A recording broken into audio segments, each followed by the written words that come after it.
5 on the hands. There we go.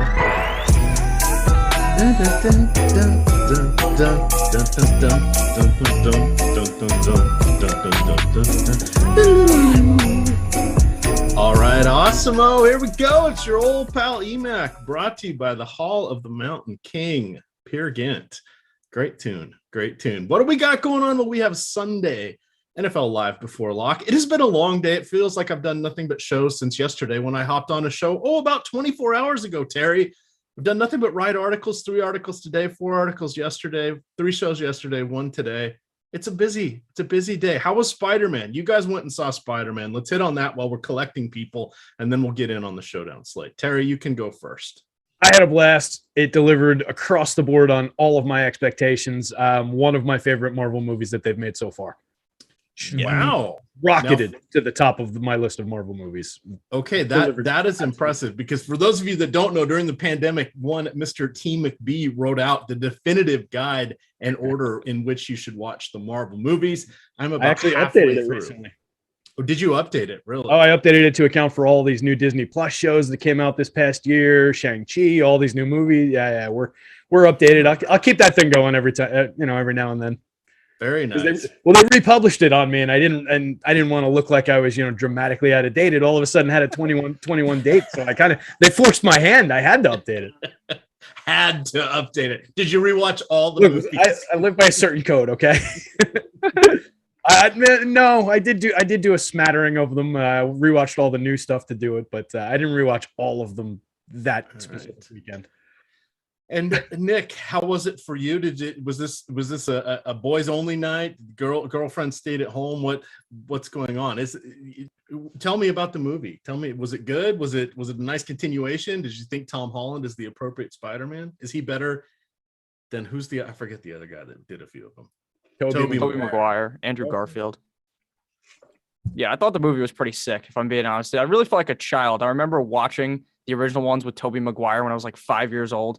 And now, you just get to see these new movies. They're so good. So I really do like that movie. And I've never even seen half the Marvel movies. So I actually watched all the Spider-Man movies like the day before.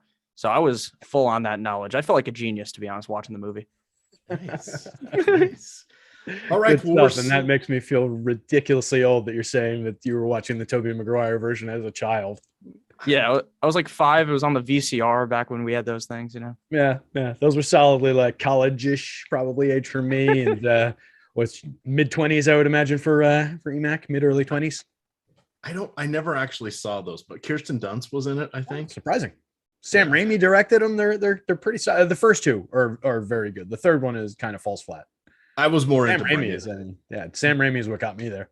Bring It On was more my speed. So okay, those are the classic. We're living in different universes, but okay. 10 Things I Hate About You. She's all that. Yeah. I'm not saying I've never seen these movies. I've seen these movies, just not many times.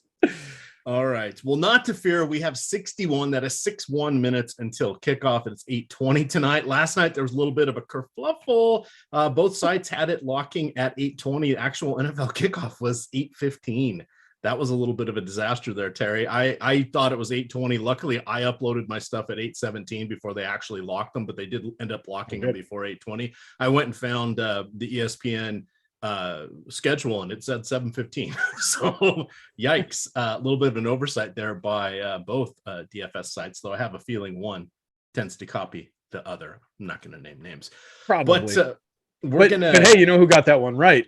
Your good friends here at Awesemo, because we were off the air at exactly 8:15. Yes, you guys were. And chat went nuts. Chat was like, "We got 5 minutes left. What are you doing?" And I panicked. I was like, "The schedule said 8:15." Oh, that was painful. But hit that like button. We're going to get some lineups built here. I've got to do my lineups here, but I've got all my rules set. Not too many rules tonight. I don't think you're really going to need to set any rules to play pass catchers with Taysom Hill.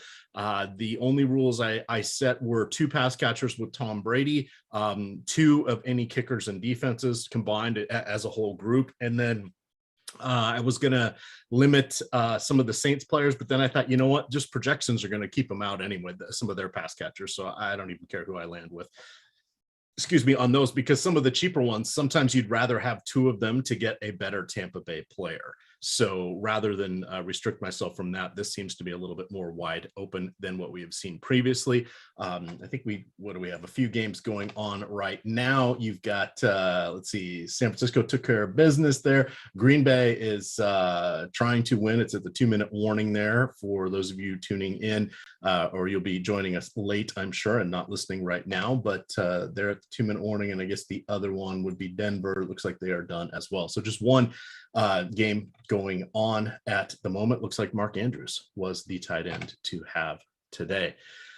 All right, let's say thank you to Prize Picks. They're the sponsor of the show. A couple things I want to remind you. We'll talk about them in the latter portion of the show. We're going to build some lineups on the other site, but I want to remind you that when you sign up for Prize Picks, we have a couple offers that you get. When you sign up, use the promo code Awesemo to make your first deposit. They will match you up to $100. Additionally, because you've used the Awesemo promo code, they're going to send us an email to give us your information, and then we will send you a coupon code or a promo code that will get you 30 free days of all access Awesemo premium content. Fantasy Cruncher is separate from that, but that's a great deal. So you're basically, if you deposit $100, you're going to get $190 value. Those $100 that they match your $100 with comes out of your account first. So you don't even have, there's no drip bonus. You don't have to worry about it. It just automatically comes out when you enter into contests. How do their contests work? They use player questions, props, if you will. You build cards with 2, 3, 4, or 5 questions. You can go 2 to double your money, 3 to get 5x, and 5 to get 10x. You can also do what they have is the flex play. If you do 3, you can get 2 right on the flex play. It cuts your upside, but it also, if you get 2 out of the 3 correct, you do win money on those. And you can see that when we'll build the lineups out and show you how to get there on those. They have second half contests. They have same game contests. The only rule is you can't use the same player in the same card more than once. So if you like the Leonard Fournette 16 fantasy points for the over, and you also wanted the Leonard Fournette 50.5 rushing yards for the over, you'd need to make 2 different cards. You can only use that once per card. All right. Of course, on cue, my wife's coming home. So Terry, turning this over to you. Let's go to the blue site. Let's build out a FanDuel lineup while I go on mute. Sounds like a plan. I thought that was all of a sudden the chorus of the intro song starting over again in the background there faintly. But yeah, happy to pick it up, and we'll take a look at the FanDuel board here. As we talk about on this show pretty regularly, one of my favorite ways to put this together is to pull up the lineup builder or pull up Fantasy Cruncher and just put our DK and FanDuel Showdown boards side by side with those tools. Take a look at the top scorer probabilities, take a look at the optimal lineup rates, and then the leverage scores, and just find these guys who are going under owned in these spots. On FanDuel, we've talked about it enough through the year. The quarterbacks in the multiplier spots are fairly frequently optimal on the FanDuel slate because they don't have that multiplier on the salary. So even the higher priced guys can be pretty optimal plays in those multiplier spots. We've got a pretty broad spread of viable captain plays today. But a guy that I'm kind of interested in on this slate, because I think he can do a lot on his own. And we were talking about that very briefly before the show started. And I'm going to take him here in the captain spot because he's the most optimal FanDuel captain. And he's got the highest leverage score in the captain spot, only 8.9% ownership, coming up 16% optimal. So basically twice as optimal as he's getting credit for. Taysom Hill off the top of the board into the captain spot on the FanDuel slate. I love it. Nick, do you want to pick up the next one here? I don't know if Emacs wandered off or if he's able to chime in. My wife's texting me because she misunderstood my text saying I said we ate but it came out we are. So she texted me and did you mean 8? You guys ate? Yes, me and the dog. We had dinner. I thought the dog was going to be on the end of that sentence, and you accidentally texted your wife, "We ate the dog," and that was really confusing. No. That would not be good. That would not be good. I'm sorry, Terry. Who did you put in here? Oh, don't question my short-term memory like that, or Taysom challenge Hill. my short-term memory. Taysom Hill. Thank you, Okay. Taysom Hill. Perfect. All right, Nick, you can go next. All right, I'll make sure not to nod as much on this show. I know EMAC wasn't here last time, but they were getting mad because I was nodding a lot listening to Terry. So you really hate to see that, honestly.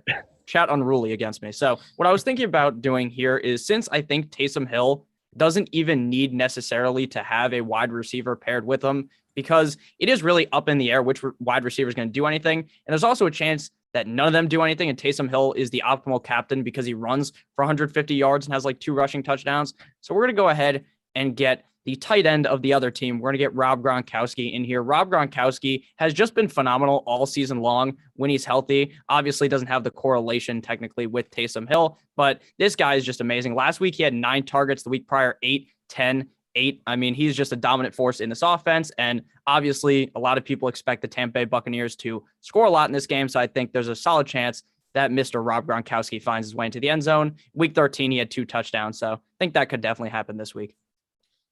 All right. Good one. A good one, not good one there with Gronk. I wanted to throw out a few more stats just to reiterate what you had take said. That one again from the top. Yeah. Trying to answer DMs at the same time here. Rob Gronkowski has seen 8 targets in each of his last 4 games. His worst fantasy game in this stretch, 4 receptions for 58 yards. Over the 5 games since the bye week, Cameron Brate, 18 targets. 1 other target has gone to tight ends in that time frame. So I think Gronk is going to be an interesting option here. I am going to, let's see, we have 11,500 left. Is there anybody I have my heart set on down low? Nope. So we are going to paint someone in a corner here. I think we got to go with Mr. Leonard Fournette here, $13,000 over the last 4 weeks. Back to my notes here so I can appropriately quote this. Each of his last 3 games, he's had at least 80% of the snaps. In this stretch, he's had 25 of the 28 running back targets. So all but 3 targets have gone to him. 49 carries. That's 4 times the rest of the running backs combined. Giovanni Bernard is on the injured reserve. He went on earlier this week, but in that stretch, he had just played 7.5 snaps with 1.5 targets and half of a carry. Ronald Jones is averaging 4.5 snaps and 4 carries. So basically he comes in for garbage time. He has 1 target in those 3 games. Lenny looks pretty solid here. The decision point I had there, Terry, was Godwin, Evans, and Lenny. And I'm going with Lenny because it is FanDuel and he is the half PPR, I think penalizes Godwin just a little bit. And then there's Marshawn Lattimore. So the Lattimore effect with Lattimore going against Mike Evans. Now, this has been bandied about for a long time as one of the matchups that actually does matter. The hard thing to say about that is Lattimore's not going to shadow Evans on every single play. All it takes is 1 broken coverage, a pick play, a something, and Evans can score.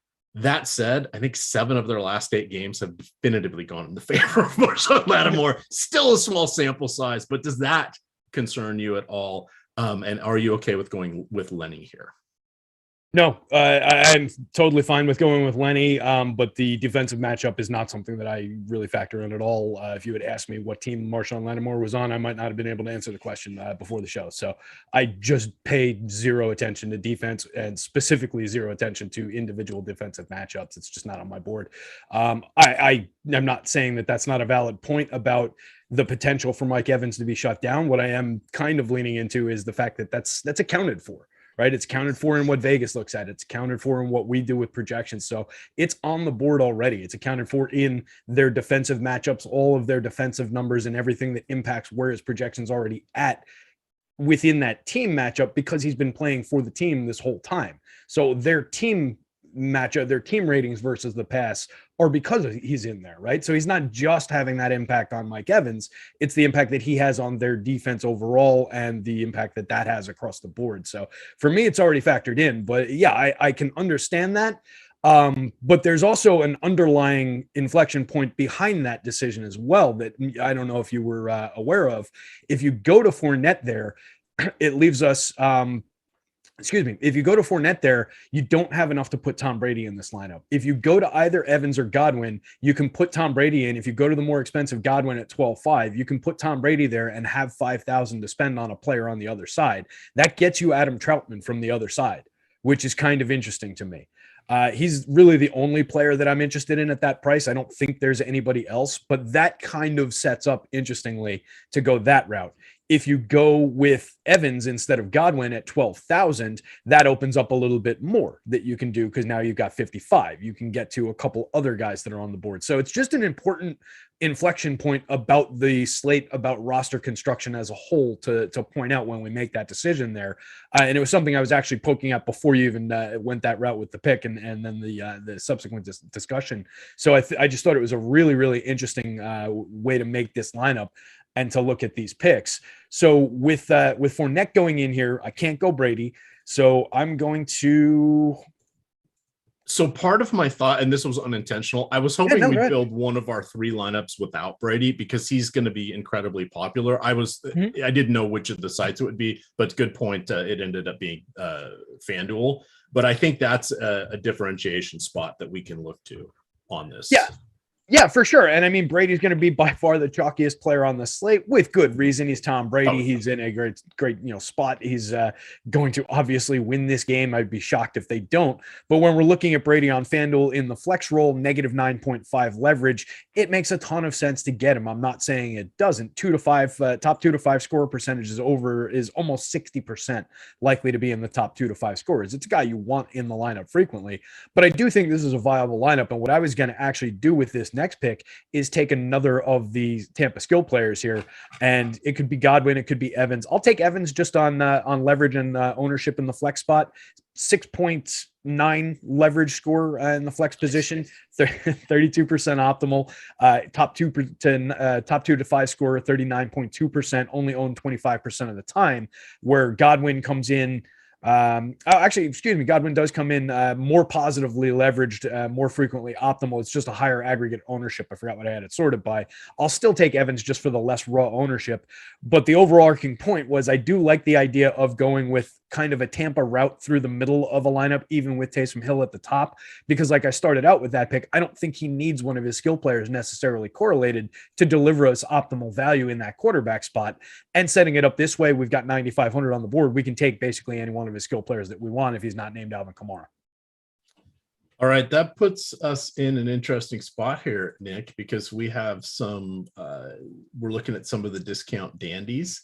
We have 9,500 left, so we're going to be looking at Ryan Suckup, Brent Maher, Mark Ingram, then the discounted Tampa Bay or the New Orleans pass catchers. Maybe we want to go that route. We'd leave a little money on the table to go with Callaway or Smith, but then that gives us some synergy there with Taysom Hill. My notes on the kickers here, because I do think that is sometimes it's important. Ryan Suckup has an 89% success rate in his 29 games with the Buccaneers, though only 3 attempts beyond 50 yards. Brett Maher made his NFL debut with the Cowboys as a 29-year-old in 2018. I didn't realize he was 29 when he made his debut. He is league average at best, and he is the 4th different kicker for the Saints this season. And then we've got Callaway and Traquan Smith. Awesemo has each for about 4 to 6 targets. Nick, what do you like to do with our final spot here? Alrighty. So just to piggyback onto what Terry was talking about real quick, when it came to, I actually looked up Lattimore versus Mike Evans to actually figure this out. So the last time they faced off was earlier on in the year. In that game, Mike Evans had 5 receptions on 7 targets for 111 yards. So again, I'm not really super worried about the matchup, but you also brought up earlier that, 7 out of 8 times it's went Lattimore's way, but the last time it didn't was this year. So maybe he's kind of got the monkey off his back and have a much better game going forward. I don't know. Maybe he's not as worried about Lattimore. He doesn't see him in his nightmares. But with that said, I want to go with the kicker because I love kickers and I want to get Ryan Suckup. The only other way we could go, in my opinion, is Troutman, but then we're leaving like 4,000 on the table. All right. Well, let's roll with that. Then we will head on over to Yahoo. Ryan Suckup, put that in. And let's get on over to Yahoo. Yahoo's always fun. Terry, we're going to let you start this one again because I didn't call up my Yahoo article. So I'm going to get to that real quick. But Yahoo has a free roll going on over there tonight. You can check that out. They've got some paid contests as well. What would you like to do here, starting us off on Yahoo? Starting us off on Yahoo. I would like to start us off on Yahoo by probably putting our best foot forward. We were talking about it a little bit on one of the Showdown shows yesterday. I forget whether it was in the morning, the evening, or both. But there is a little bit of a history of the running back doing well in the superstar spot on the Yahoo slate, and then there's also a little bit of history about getting both quarterbacks in. I don't have the exact numbers in front of me, but it was brought up on one of those shows. So I'm going to take a look at leaning into that a little bit. And maybe this is the spot, considering where he comes in price-wise at $32. Maybe this is the spot where we go to Alvin Kamara. I'm going to just take him off the board here and go with a little bit of a why not approach to Mr. Alvin Kamara. If we go by our salary weighted top scorer percentage, which is one of the metrics we have for Yahoo, he's ranked 5th on the board, but it's behind only Taysom Hill on his side of the ball, and it's behind like the obvious guys on the other side. He's ahead of Mike Evans. I think there's enough to go with there. I'm sure it'll be a popular play in that spot, but given that we want to get to a running back, given that I think Lenny will be the more popular play at $26, I want to go with Alvin Kamara off the top here at 32, and I think it'll send our lineup off in an interesting direction. All right. Yahoo's a little bit interesting. Tom Brady at $40. That is one of the higher prices that we see for quarterbacks. Though he generally does not do much with his legs. He did get his second rushing touchdown of the season last year. His 68 rushing yards, that's the highest in the last 10 years. Interesting. Do you remember that one year when he hurt his knee and Matt Castle played out the season for him? Yes. That was 12 years ago. He's had one hell of a long career. So Mr. Brady here is going to be 44 soon enough.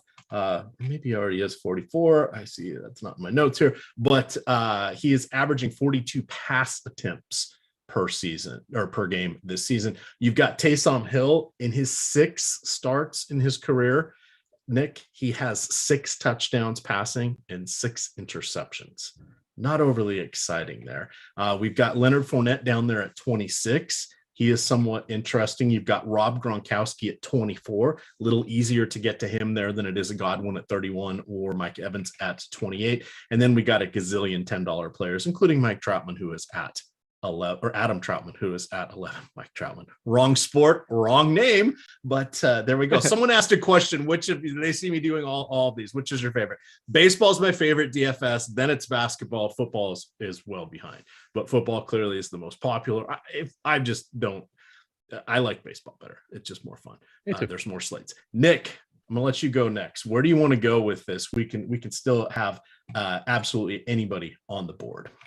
Yeah, so we didn't take Brady last time, right? That's correct. Yep.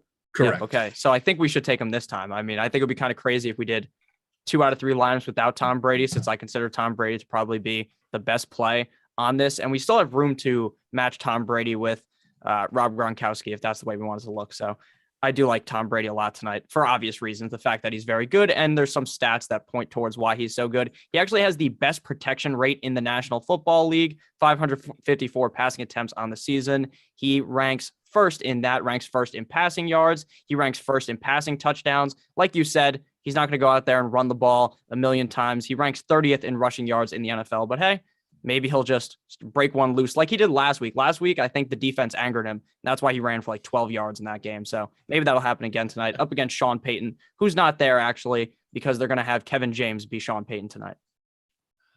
Don't even get me started on that one. Let's see. Let's have some fun here. Let's go with Mike Evans, 28. We're going to split the difference there between Gronk and Godwin. We're going to go with Evans. That still leaves us $25. There's some $10 players. As I mentioned, we can start looking, at leaving a little bit on the table probably with this build, but there's nothing wrong with doing that on Yahoo. One of the other interesting players there, even though we do have Kamara, you have Mark Ingram at 13. He is someone who probably will see 8 to 10 opportunities today. He's coming out of the COVID protocol. Other than him not getting many high leverage targets, because those would go to Kamara or Hill in the red zone. I think he is somewhat interesting at $13. Terry, you've got you can spend up to $15 on someone. Ooh, luxury. I didn't think I had that much. Let me see here. I was looking at just by our salary weighted top scorer again. It's a very small number. It's a 1% probability of being the top scorer, but it's not a spot where we need this guy to be the top scorer. For $12, Traquan Smith is kind of interesting. He's the top ranked of the guys that cost $15 or less. Behind him immediately in the category would be the Saints D for $14. I think I'd rather go with the pass catcher here going up against this Tampa offense. So I don't love going that direction. I'll take the Traquan Smith play. All right. And then that is going to give you the final pick here. You have $13, Nick. That brings us Mark Ingram. You can go with Callaway, Troutman's in there, et cetera, Nick Fournette. Yeah, I like Troutman the most here. Troutman has been banged up, obviously, coming off the injury, but when he was healthy, his last 4 games have been very interesting. Over 6 targets in each of those last games. He had a grand total of 5 red zone targets in those games. Now, he's not a guy that has a lot of touchdowns on a season. He actually only has 1, but you never know. It is a showdown slate, so I like Adam Troutman tonight a lot. And he is the clear number 1 tight end on the team when he's healthy. I think he's proved that. So I'm going to go Adam Troutman because I don't really trust the other wide receiver weapons there. All right, that brings us over to DraftKings. We have almost 1,000 people watching. Please do hit that like button. Get us up to 125, 150. I'll drop 10 $1 head-to-heads into the DK lobby. I got swept. Team Free Money got their ass kicked on the show that I wasn't on. So that was not fun, but we're going Team Free Money yet again. Let's maneuver on over here to DraftKings, and then we'll hit on any of the analysis that we haven't covered. Again, 8:20 is the kickoff tonight. So we'll have plenty of time to cover prize picks and anything else. We'll see if there's time for questions. We have the best of intentions. It doesn't always make it. But let's start over here on DK. Nick, let's start off with you for this one. Sounds good. Let me go ahead and pull this up real quick. So when it comes to here on DK, I think we want to go with Tom Brady as the captain. We haven't picked him captain yet, and I think that he's going to be the captain play tonight. So I want to go with Tom Brady, even though it's a little bit safe. I do want to go. When you said that, I started thinking. Remember, I hate to interrupt, Captain Morgan, where all the captains show up. Captain. The ad with the ship captain and Captain Morgan and the military captain. No, the drink. Yeah, it's a commercial, which I can now drink. I was thinking of Robin Williams standing on a desk in a 1950 school, so just different directions. All right, Captain, my captain. Nick. Now that we've derailed ourselves, back to Nick. I'm going to mute myself, so even if I say something. All right, don't want to put myself in some mental pretzel here. It's between Tom Brady and Rob Gronkowski for me, but we're just going to go with Tom Brady. We're going to go with the very safe play here. So that's my pick. All right, Terry, who does number 2 work for? Don't worry. So that takes us down a specific lane. Right now, we've got to think about getting different because we're going with a negatively leveraged play at the captain spot. He's by a few percentage points our highest probability of being the top scorer, but by probability of being the most optimal play in the captain spot, he ranks 6th on the board. So we've got to do something different because he's also the most expensive player. So now I'm going to look over toward our optimal lineup rates in the util spot. I'm going to look at my util leverage column here. And I think this is a spot where I immediately want to do something that's going to differentiate this lineup with a pretty good amount of significance, right? I want to take the Tom Brady path here is what we're saying by making that choice, but we want to take a different version of that Tom Brady path than everybody else is taking. So that leads me to deciding whether I want to stick Leonard Fournette in here as a positively leveraged play. That's a 37% owned play. He's 54% optimal in the flex role. He's most likely going to be in one of these lineups, and he's a play who will probably build in at some point or would be viable to be built in here. But at that much ownership, he's not the raw differentiator that I'm looking for. So the guy that actually ranks at the top of the board by leverage in the util spot, 8.3% ownership, 27.4% probability of being in the optimal lineup, 10.4% probability of being a 2 to 6 scorer for only $1,600. I'm going to take oddball Tyler Johnson. Nice. That was the route I was going to go as well. If you did not take him, I think he, for exactly all of those reasons, works out as a nice discount play. He, of course, will be competing with potentially Scotty Miller, OJ Howard, Cameron Brate, etc. But Rashad Perriman, who had one target, one score in the last game, he is out. So let's see. So going to this one, I'm going to go with it's a tough one here. We're going to go with Chris Godwin because it's full PPR, and at this point, he is another pass catcher we can put with Brady. The decision point there for me was between him and Taysom Hill. I suspect we'll still get Taysom Hill into this lineup, but that is the way I would like to go with this. So we've got Brady, Johnson, Godwin, 6,700. Nick, you get to make the next one, and then we'll let Terry finagle the last two. All right. So speaking of finagle, we'll make him do it. So 10,000 to Taysom Hill, $10,400. Again, I really do think you read my mind. It's like you said it, and then I just slam dunked it in. It was like an alley-oop, basically. So yeah, with Taysom Hill, he's just like the epitome of why fantasy football is so different to the NFL, because he is not a good NFL quarterback, but he's so good in fantasy because he can just run for 150 yards in this game. It's hilarious. He threw like 4 interceptions up against the Cowboys. Still was a great play. So here, I really do like him up against the Bucs. All right, Terry, you get to work out our next two because we like you that much. Thanks, guys, for giving me a nice little puzzle to work on. I do like the Hill pick here. I think it makes a lot of sense. We see two quarterbacks work out with a lot of frequency. Typically, like we were talking, you see a little bit more viability around the quarterback plays because of the salaries in the flex roles, but I don't think that's necessarily the case tonight too. So I think our Brady pick does benefit a little bit from that because we've got so many friendly salaries on the board to work with here. So just casting around for some different ones. Well, that's not correct. Adam Troutman's not $200 on DK, correct? Yes, he is actually. Oh, he is? Because yes. Why is he $5,000 on this? FanDuel, you probably have FanDuel. I was on the FanDuel board still. That's what screwed me up there. So I mean, that's a no-brainer of a plug and play here to buy back some salary, and then you've got all the money that you want to work with. At 9,500 to spend, I could get to Gronk, I can get to Evans, I can get to Lenny or Lenny. Exactly. Yeah. So you can go that route.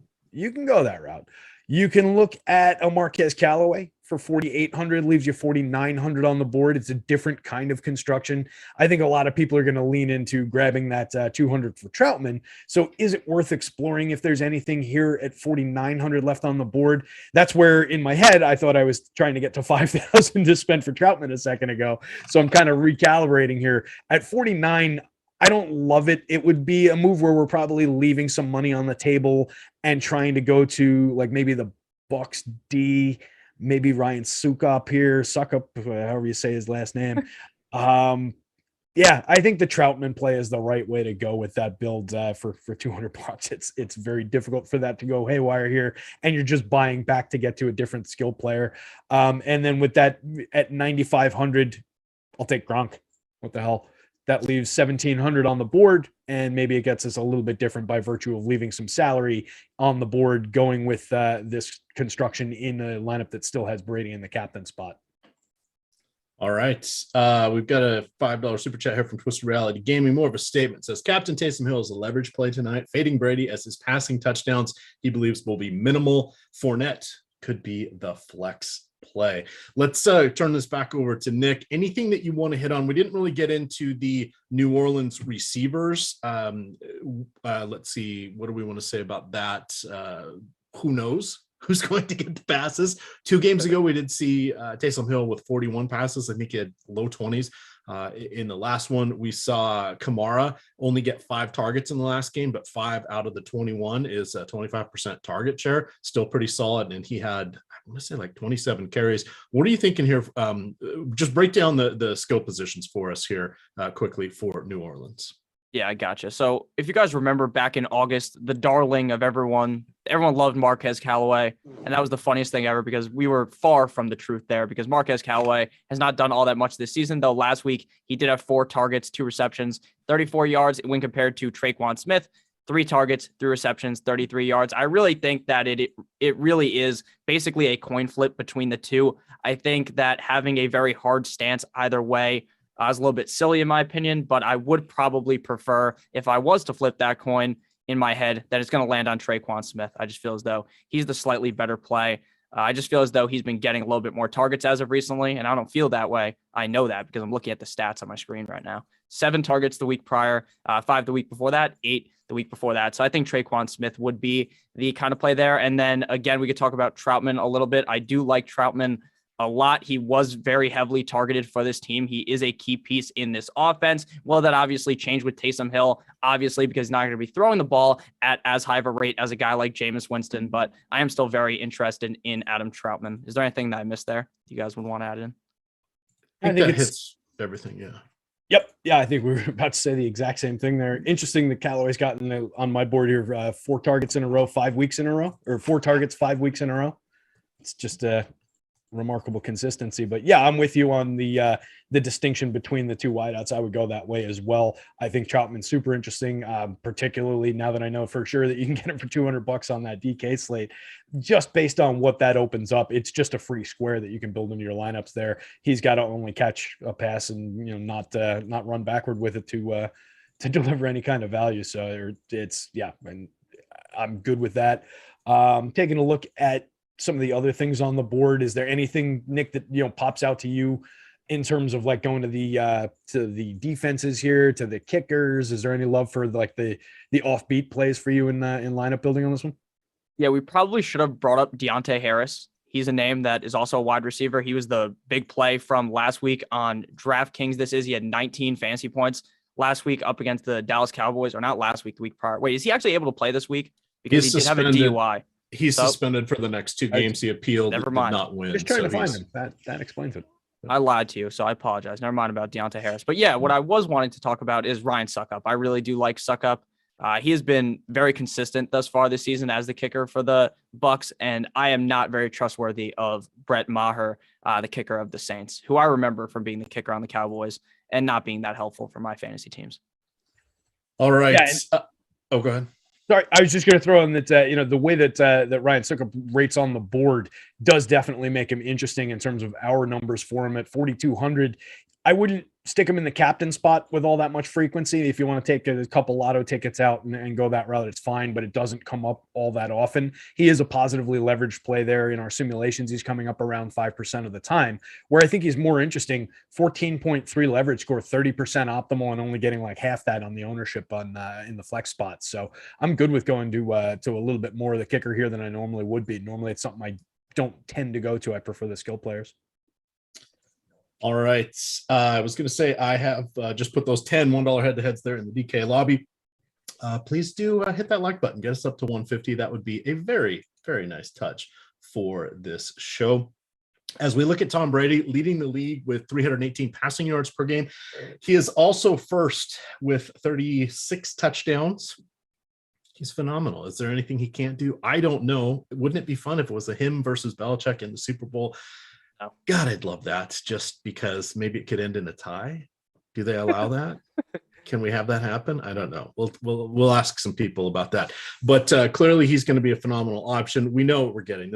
I think this is the 5th or 6th time we've seen him in the showdown or in the primetime slates this season. We're probably going to see him a couple more, of course, with playoffs and all of that. So get used to seeing Tom Brady. There's not much else we can say about him. We mentioned that Leonard Fournette has a stranglehold on the running back position, aside from him getting hurt.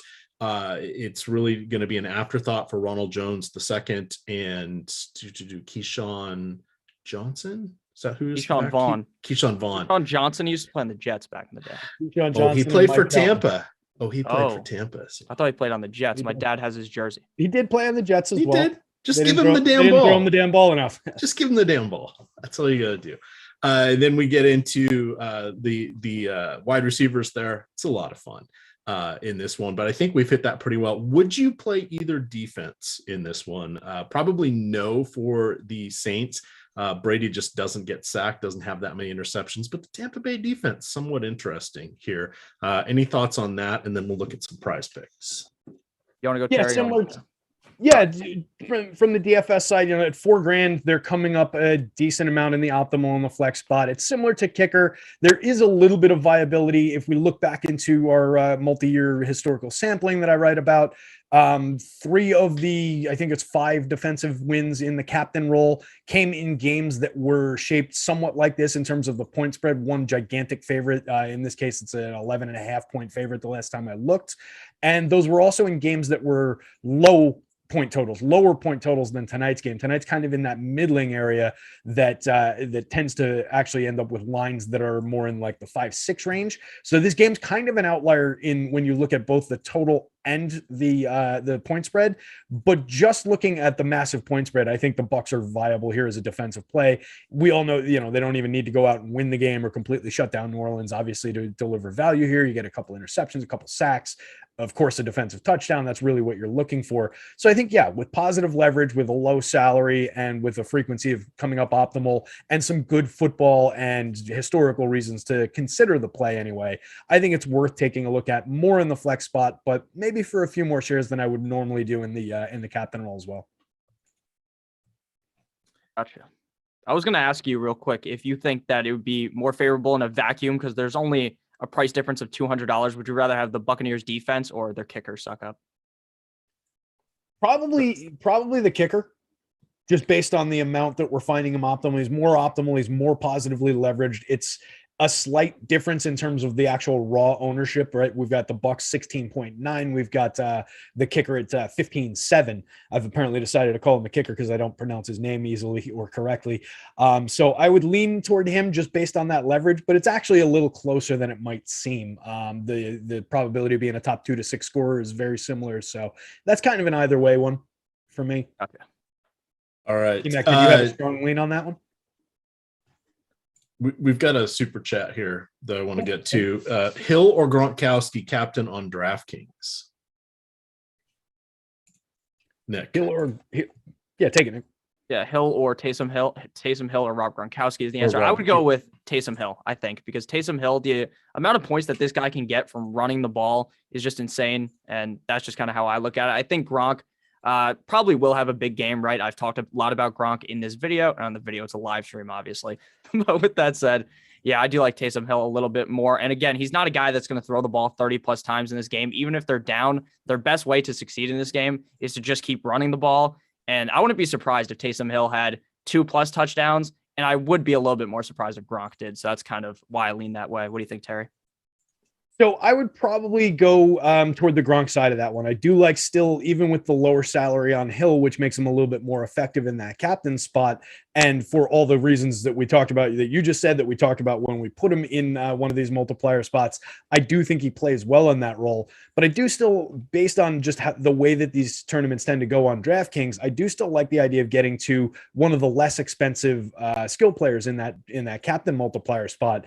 And for me, getting Gronk at 7,800 as the base price when Evans is at 86, when Godwin is at 10,000, that is kind of an outlier price for a guy with as much skill as Gronk. Like he's somewhat equivalent to those guys in terms of talent, in terms of target share, in terms of red zone share. So I'm happy to go to Rob Gronkowski at what I think is a discount, and what I think is definitely an ownership discount.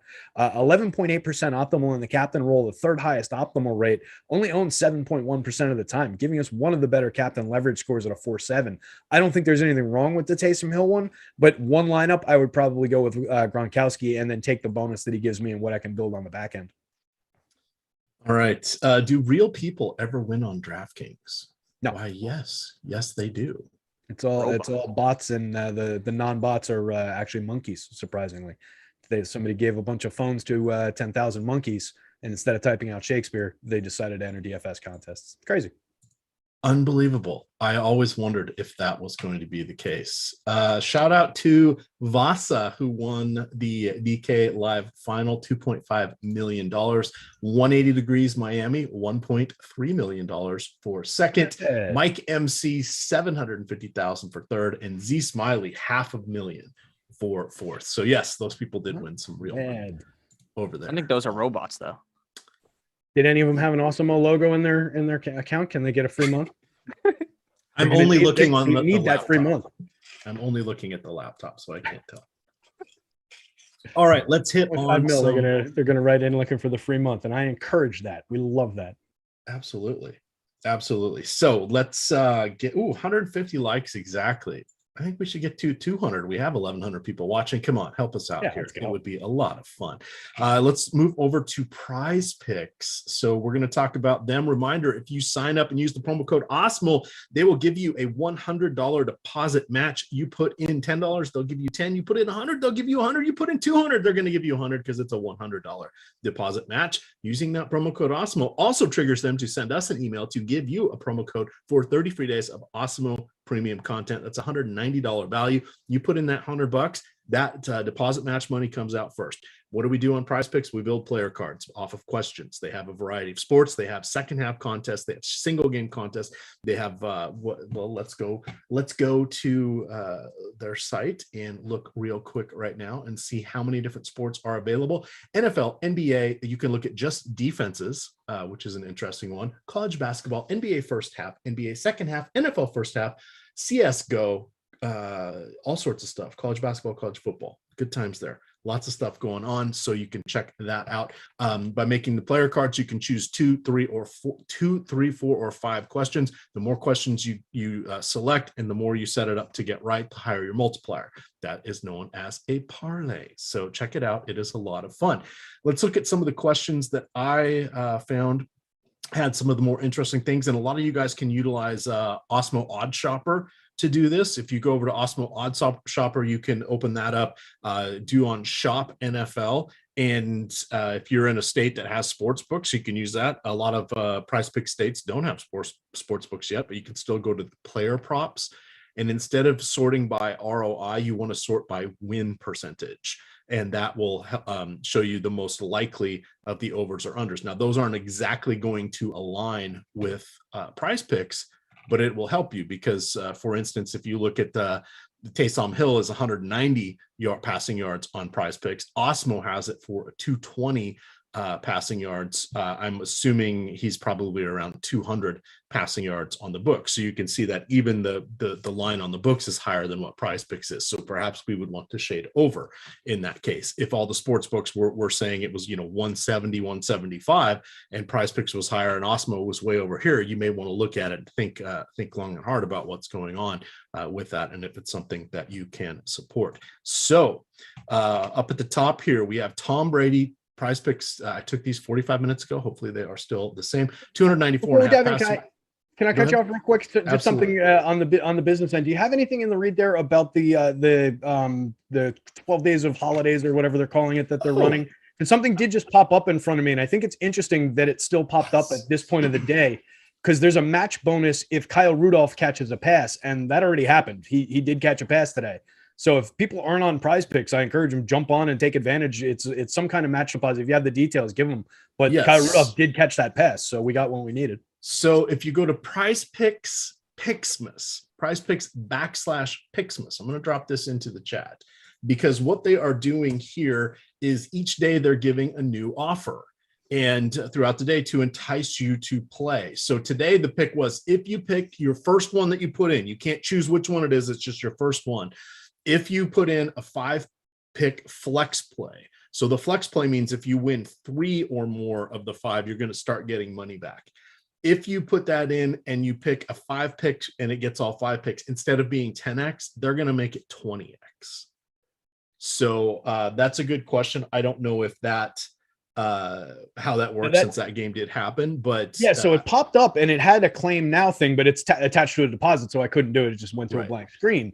But if you're able to take advantage of that, that's all the reason in the world to jump on there and throw a few bucks in. Since we know that already happened. I don't know whether it needs to be in that wager card. So if we've got this wrong in terms of being able to exploit it, don't kick us too hard.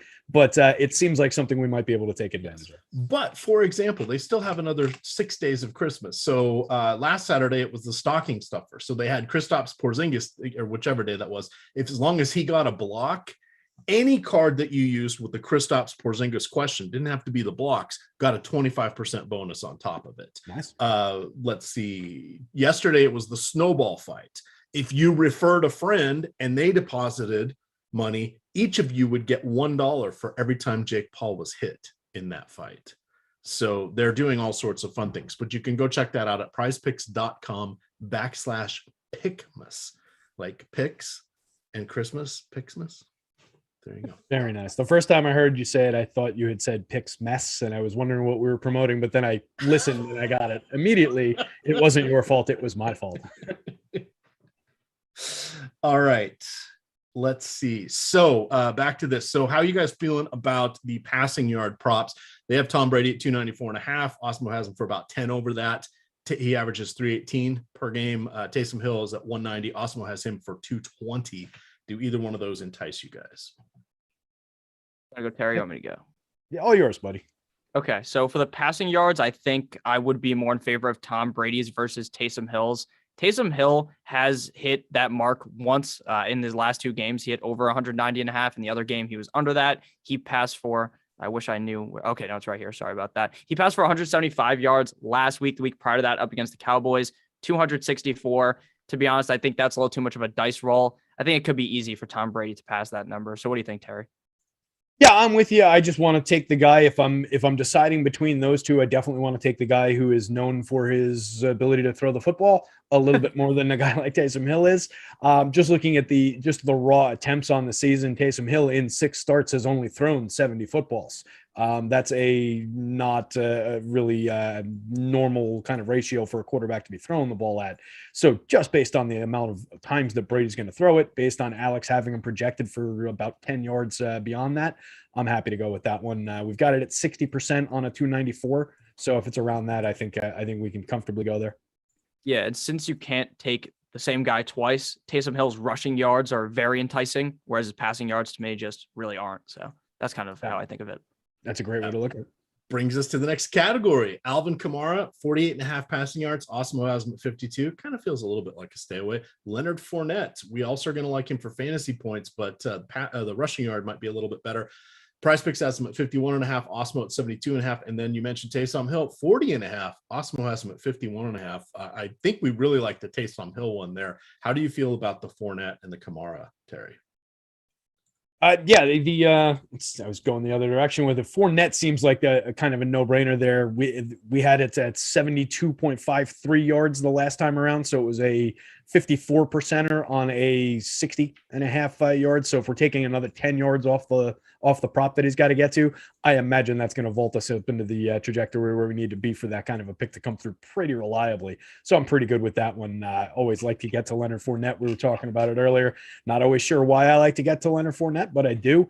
Averaging 13.15 rushing attempts on the season, 778 yards, 4.5 yards per rushing attempt. Nothing not to like about that one. Yeah, it's very crazy going into the year that a lot of people expected this to kind of be like a 50-50 split share type of deal, but it's been all Lenny over Ronald Jones. So I agree with you. I definitely like Leonard Fournette's over 51.5. And then Alvin Kamara's 48.5. I'm a little bit more indifferent on. I'm not very excited about the over or the under on that. All right. 13 minutes to go until kickoff here. We're moving on to receiving yards. Chris Godwin has a nice little cushion there. Actually, everybody here has a cushion of approximately, well, let's call it 10 yards. So Godwin at 70, and Osmo's 10 yards more than any of these. Alvin Kamara at 27, Traquan at 30. Nick, you'll have some thoughts on that, I'm sure. Marquez Callaway at 28, Rob Gronkowski at 50, about 51.5. We're only 8 above that. And then Mike Evans, we're only 7 above, 57 versus 66.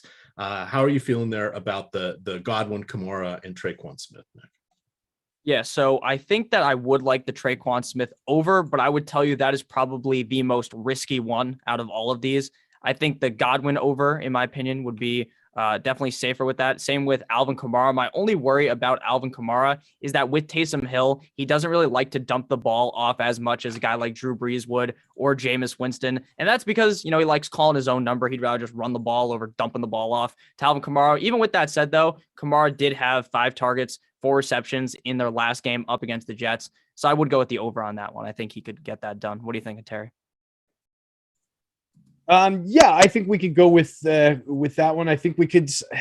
I was looking at the Godwin one. It's a high number at 78, but we've got him projected at 82. That's a 54% win rate. Is the Prize Picks one different? I lost track of 69.5. Yeah. So yeah, Nice. taking again. What's the half though? That's where you get curious. That's where the fun is. Fans only, or only fans, whichever. So if we're I was about to make a joke that was way worse than that. Jeez. Yeah, so was I. I was gonna say it's with your half sibling. Okay, all right. Pause. That was not where I was going. That was So, funny. Everyone laugh. So back to the gridiron. Yeah, if we're taking like 9 yards off of that one and not changing the projection, I think that definitely vaults that one up back toward the 60% kind of a win rate, maybe a little bit below that. But given an 82-yard projection, I think we're comfortable going to Chris Godwin there. Certainly the target volume justifies it. The yards per target justify it. 8.78 yards per target. I know I said before that I consider these guys somewhat equal in terms of what they do when they're targeted. 8.78 yards per target for Godwin, 8.94 for Evans, 8.89 for Rob Gronkowski. They all get the ball in the end zone. I really like all three of those passing options. All right. Super chat here. Terry, this one's going to be for you. This is from Orion. FanDuel GPP. Who is the riskiest, but... So I'm going to read this, but then I'm going to say what I think it means. Who is the riskiest, least owned, but most realistic to be the MVP? So, and then he says, basically, how low would you go for your FanDuel MVP, trying to be less popular, but still have a realistic chance to outperform? So, okay. So asking if I would take a shot on like a 0.6% owned in the captain spot, Adam Troutman. Not many. Like if I'm building 150 lineup cards and that one got in there a couple of times, I'd be all right with it because he does have a 2% optimal lineup rate in the captain spot, and he's positively leveraged with that tiny percentage of ownership. But I'm much more inclined to go up the board a little bit at least and look into, maybe some of the alternative receivers from the New Orleans side. If you really wanted a dart throw type of play, I'd be looking at the skill players and the leverage column and really trying to make my decision that way. You can work price into it, of course. So like Traquan or Marquez Callaway at 8,000, 8,500 on that slate, both around 2.5% of the time to be optimal, around 3 to 4% owned. So you're negatively leveraged with both of those guys, but you're talking about plays that aren't going to be owned by a lot of people. So in the raw number, it doesn't really matter that you're negatively leveraged. You're going to just know what the nature of a 2.5% probability is, though, right? We're not talking about something that's going to happen very frequently. So you're taking on a significant amount of risk. You could go up to Ryan Suckup here at 4.6 leverage score, 4.6. Oh, excuse me. We've got an ownership bug on him. So 4.6 optimal lineup rate for the kicker. That compares favorably to the rate at which we find Alvin Kamara optimal at 5.6%. So I know that's kind of a shotgun approach to that answer, but hopefully you can kind of just take more of me saying this guy and take the thought process and apply the thought process and think about the rest of your lineup, what you've got in it, what money you have to spend, and what it means when you spend that money to the other spots in your lineup.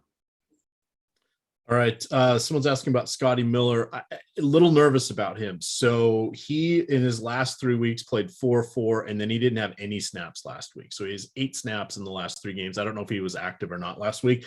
Last week was actually Jalen Narden, who had got on the field for 3 snaps. He's generally the return guy, but and he hadn't played the 2 before that. So I'm a little nervous about Scotty Miller. Tyler Johnson seems to be the wide receiver 3 starting from 5 games ago. So coming out of their bye week, 33, 57, 48, 9, 49 snaps in those. And then Rashad Perriman, the game where Tyler Johnson had 9, Rashad Perriman returned from his injury. He had 59 and then 26 last week, and then he's out this week. So we think it's going to be Tyler Johnson.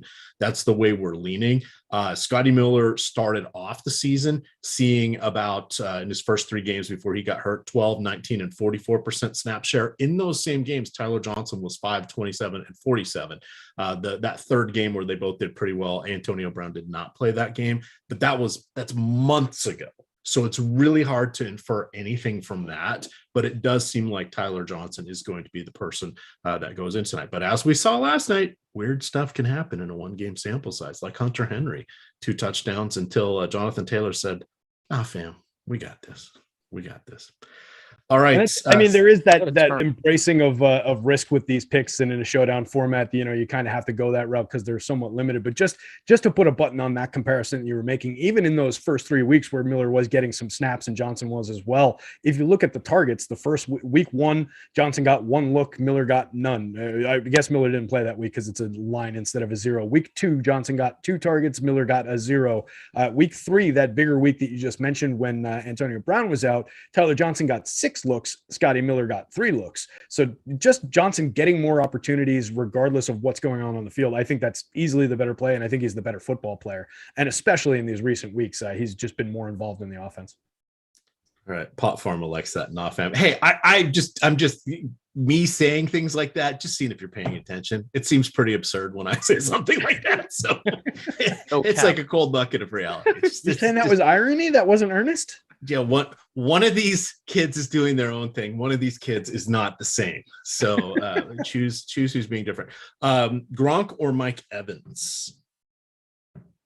We're talking flex, Just captain. in general. Yeah, flex. In general, I would say probably Gronk based upon the Lattimore stats that you brought up earlier. But again, maybe don't need to look super deep into that because Lattimore he just wasn't that successful up against Mike Evans earlier on in the season. But I would say Gronk. What do you think, Terry? I like the Gronk call. You're paying less for him, I think, across the board. Yeah, on both the 2 major sites anyway, and a significant amount less. He comes up more frequently optimal. It's a good play. The crowd's not quite there enough on Gronk today. All right, 5 minutes to go. Should be an 8:20 lock tonight. Are we sure this time? Should I check the TV? So we shall see. We shall see. Hey, hit that subscribe button. We're at 68,900. We are on our way to 69,000. Alex called out on the show today that he is hoping for 69,420 subscribers by Christmas. That would be the Christmas miracle. Plus his Christmas gift, huh? Yes. Make it happen, people. Come on. Absolutely. Let's see if we got any more questions in here. Let's go back to Prize Picks. And the nice thing about Prize Picks is they don't exactly go right at lock. Their games time it based upon tip off and kickoff. So I think tonight might actually be like an 8:20 kickoff, but you usually get another 5, 6, 7, up to 10 minutes on their site. So even if you're scrambling to get your DFS stuff done, you can always zip on over to Prize Picks and make a few quick picks. And then, of course, they have second half contests for NBA and for MLB. Looking at the fantasy points, they have Taysom Hill at 15. We have him for 18.5. Somewhat intriguing there. I'd still like his rushing prop of over 40. Tom Brady for fantasy points, they have him for 20. We only have him for 19.2. Now Awesemo is going to have him a little bit higher, but use the DK scoring. This is full PPR. I had to back out the 300-yard bonus because there is no yardage bonus on Prize Picks. So that's important to remember when you're looking at the rare receiver or quarterback or running back that is projected on Awesemo for over 100 yards. You got to back that out. From that standpoint. And then the one I do like, Leonard Fournette, 16.5. We have him for 20.5. Nick, how do you feel about the Fournette 16.5 versus 20.5 in full PPR? Or would you rather go with his 51 yardage number where we have him around 70 rushing yards? Yeah, I would definitely go with the rushing total because that if Leonard Fournette doesn't find the end zone, there's still a way that he rushes for 70 yards, right? But in order to get 16.5 fantasy points, you're probably going to have to find your way into the end zone. One that I wanted to point out that you didn't even bring up would be Juwan Johnson, 3.5. I would definitely hit the under on that with Adam Troutman coming back. I think it's pretty safe to say that Troutman is the main tight end there. And 3.5, obviously, you catch a couple passes, you can get that. But, with how much Taysom Hill throws the ball, I think it's a pretty safe bet to go under on that. I can't believe I finished my coffee, Terry. I have to switch to water now. I'm not that far away from bedtime. No nap today. That's going to screw up your sleep meter and everything. That's going to be all over the place. No, you're going to be like me tonight. I'm ready to go to bed. I'm going to make it till about halftime, and then I'm going to bed. So not me. I'm checking out. I'm not watching this. I'm not watching this garbage game. Are you kidding? Busy day. I am checking out on this one. I'm going to be sound asleep within a half an hour right now. What do we think about Gronk on Prize Picks at a 13 fantasy score? I kind of like that one with a PPR. Yeah, I love that one. I mean, he scored over 20 points, I believe, in the last 2 games. So to me, that seems a little easy. Yeah, getting like 8-9 targets a game over the last few. So it's seems like he only has to haul in a couple of those and a couple extra yards. if he gets one in the end zone, I think it's end of story. So I like that one a lot. Losers win. How do you feel about a 5-1 Bucks onslaught approach and 11-man single entry? Totally fine. Most of your if you build out 100 lineups using the optimizers, you're going to get 5-1 and 4-2 for about your first 70 Bucks versus New Orleans. So there's nothing wrong with that tonight, because you're either going with Kamara or Hill as your opposite side, since they're the two most highly projected players. And then by putting in a Troutman or a Lil Jordan Humphreys or someone like that, you're going to get your cheapie, and then you're just going to fill it out with the rest of the high-end skill position players. It's going to be a relatively common build. There's enough differentiation between Godwin, Gronkowski, Evans, Fournette, where there's enough wiggle room that an 11-man you probably won't dupe with anybody, but you won't be the only one going 5-1. Yeah, just make one decision slightly different than somebody else. You don't have to go to some crazy risk play in that kind of a format. So build a chalky and highly optimal lineup based on our tools, and just make one decision slightly different. Yep. All right, we hit lock, and that's a good question. And sorry we didn't get to that one sooner. Just to say, know your contest size, know your payout structure, know the different formats. If you're playing a 50-50, you want to handle things a little differently than a 3-man or a triple up or a head-to-head. There's different versions of cash games and how you want to handle stuff, especially if you're in those. And if you're ever playing a 50-50 or a double up, get in the single entry ones. Otherwise, if you're getting in the really giant ones, people can have up to 3% of the entries can be from the same player. You're going to play the Sharks. There's no way around that in those formats. But you can check. We don't have to worry about that over here at Prize Picks. You get to look at the Awesemo numbers and go against the Prize Pick numbers. No optimizers, no sharps, no fancy play syndrome. No, I'm going to go off the board with this pick. No, don't. Take the highest probability picks. Yeah, just follow there are no fancy numbers. Points. Yeah, right. No fancy points here. Right. Yeah, you can't, or you should not try to outsmart everybody and you end up outsmarting yourself on this site. This is as basic as it gets. We're giving you all this information. Go to our site, put it side by side with their site, and just pick the guys with the highest probabilities. It's all easy. right. We're going to get on out of here, but we're starting up tomorrow. Hit that like button on the way out. Just get us to 200. We're 199 now. Come on. Make EMAC happy. There you go. I just refer to myself in the third person. That coffee is wearing off quickly. 6:30 in the morning. There's going to be some coffee involved with Josh Engelman starting us off with the process show. We'll have to see which NBA teams are not in quarantine. And then at 9 o'clock, we have the NFL strategy show that will be breaking down our 2 games for Monday night. We have 2 games on Monday night. They are going, I think, at 5, and then the regular time, it's going to be on the NFL channel and then ESPN. And then Tuesday, we have 2 games that are going to be on the Fox network. Those are both going off at 7 o'clock, because no competitive advantage to giving, the people what they want by allowing us to have another doubleheader. We're going to see those 2 simultaneously. But with that, you can follow Terry on Twitter at DigitalB21. Nick is at Notorious FNTSY. I couldn't remember if there was an S or not. And of course, Jordan Klein, the amazing producer, is going to go have some pizza here. With that, gamers, good luck. Jordan's got a nice little Christmas tree back there. Little Jordan Humphrey playing tonight. We got little Jordan Klein producing.